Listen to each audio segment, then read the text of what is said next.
Урматтуу Москвадагы жердештер, эгерде сиздер Москвада эмгектенип, чек ара кирди чыктыга муктаж болсоңуз, же документтин мөөнөтү бүтүп баратса, анда биздин кызматтан пайдалансаңыз болот. Ар күнү өтө ыңгайлуу, заман талабына жооп берген, салону жумшак, баардык шарттары жакшы автоунаа жана ошондой эле стажы жогору айдоочу. Узун жолду кыскартып, көңүлдүү жана өз убагында барып келүүгө шарт түзүп берет. Биздин байланыш номерибиз 8965 101 01 60 Абды. Кыргыз Республикасынын президенти Сооронбай Жээнбеков бүгүн 9-октябрда Талас облусуна иш сапарынын алкагында Бакай Ата районундагы Ак Дөбө айылындагы Азра компаниясынын бурчакты кайра иштетүүчү заводдун ишке киргизүү салтанатына катышты. Мамлекет башчысы заводдун ишинин башталышына расмий старт берип, Кыргызстанда өстүрүлүп жаткан бурчак эл аралык аренада чоң суроо талапка ээ экендигин белгиледи. Өлкөбүз жылына 90 000 тонна экспорттоп $7 миллион пайда табат. Бурчак өндүрүүдө 150 000ден ашуун адам эмгектенет.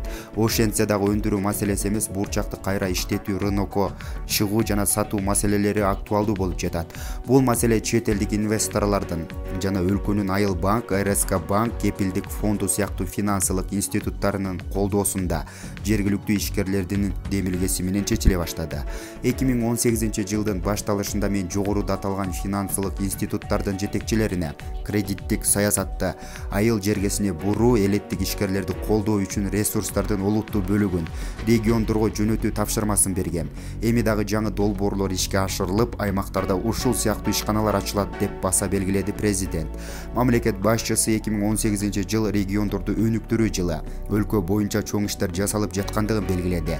Биздин максатыбыз региондорду өнүктүрүү, аймактарда жумуштарды, орундарды түзүү, жаңы ишканаларды ачуу, инвестицияларды тартуу жана кредиттик саясатты айыл жерине жакындатуу, жаңы регионалдык демилгелерди колдоо.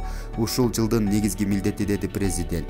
Сооронбай Жээнбеков завод 250-гө жакын жергиликтүү тургундарды жумуш менен камсыз кылганын канааттануу менен белгиледи. Бурчак 25 өлкө жана анын ичинен Иранга, Туркияга, Индияга экспорттолот. Ал инвесторлорго камкор мамиле кылып, аларды аэропорттон тосуп алып, узатып, жергиликтүү ар кандай түйшүктөрдөн арылтып, иштешип жаткан компаниянын негиздөөчүсү Миргазы Оморовго ыраазычылыгын билдирди.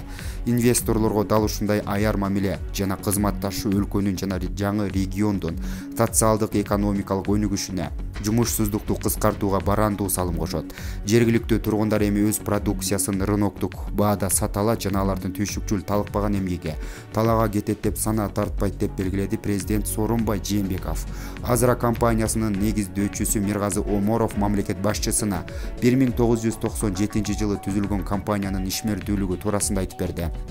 Анын ишмердүүлүгүндөгү негизги багыты бурчак өстүрүү, экспорттоо, интенсивдүү мөмө бактарын отургузуу, продукцияны экспорттоо, жылына орточо эсеп менен 15 000 тоннадан ашуун бурчак экспорттойт. Тазалоо боюнча 2 завод бурчакты өлчөө жана таңгактоо өндүрүшүнүн күнүмдүк орточо кубаттуулугу 250 тонна, ошондой эле Кыргызстан боюнча 700 гектардан ашуун территорияга интенсивдүү алма бактарды отургузулган. Маалымданба, интенсивдүү жер иштетүүнү каржылоо максатында Кыргыз-Россиялык өнүктүрүү фонду тарабынан жалпы суммасы 134 миллион сомду же $1,9 миллион түзгөн 24 долбоорду колдоого алган. 2 жылдык каникулу бар 7 жылдык кредиттик линия ачылган. 12 банктан акча каражатын алуу мүмкүнчүлүгү түзүлгөн. Учурда Айыл банк менен РСК банк бул каражаттарды бөлүп берүүдө. Анын ичинен Талас облусу боюнча 2 долбоор жактырылып, $3,7 миллион бөлүнгөн. Булак Назар Ньюс.